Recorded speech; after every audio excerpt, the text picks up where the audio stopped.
Hello, my name is Nguyễn Phan Quế Mai and I'm the author of The Mountains Sing.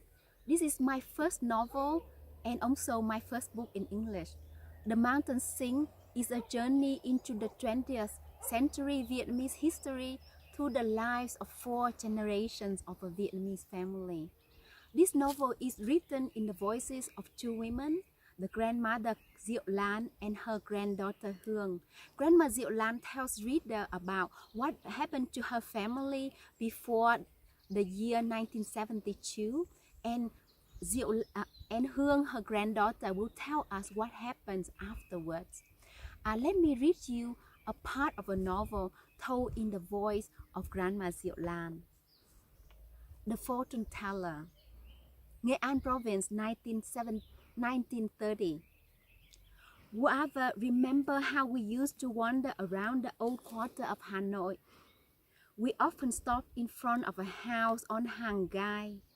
I didn't know anyone who lived there on Silk Street, but we stood in front of the house, peering through its gate. Remember how beautiful everything was? Wooden doors featured exquisite carvings of flowers and birds. Lacquer shutters gleamed under the sun, and ceramic dragons soared atop the roof's curving edges. The house was a traditional namzan with 5 wooden sections, remember? And there was a front yard paved with red bricks. Now I can tell you the reason I lingered in front of that house. It looks just like my childhood home in Nghệ An. As I stood there with you, I could almost hear the happy chatter of my parents, my brother Công and Auntie Tu. You asked me why I never mentioned to you about having a brother and an aunt. I'll tell you about them soon, but don't you want to visit my childhood home first? To go there, you and I will need to travel 300 kilometers from Hanoi. We follow the national highway, passing Nam Định, Ninh Bình, and Thanh Hóa provinces. Then we turn left at a pagoda called Phú Định, crossing several communes before arriving at Vĩnh Phúc, a village in the north of Vietnam. The name of this village is so special, Guava, as it means forever blessed. At Vĩnh Phúc, anyone will gladly show you to the gate of our ancestor home, the Trần family's house. They walk with you along the village road, passing a pagoda with the ends of its roof curving like the fingers of a splendid dancer, passing ponds where children and buffaloes splash around.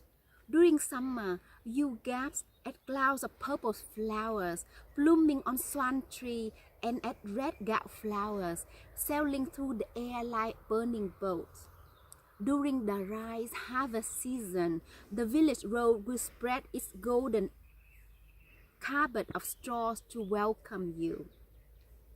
In the middle of the village, you arrive in front of a large estate surrounded by a garden filled with fruit trees. Peeking through the gate, you see a house similar to the one we saw on Silk Street, only more charming and much larger. The people who take you there will ask whether you are related to the Trần family.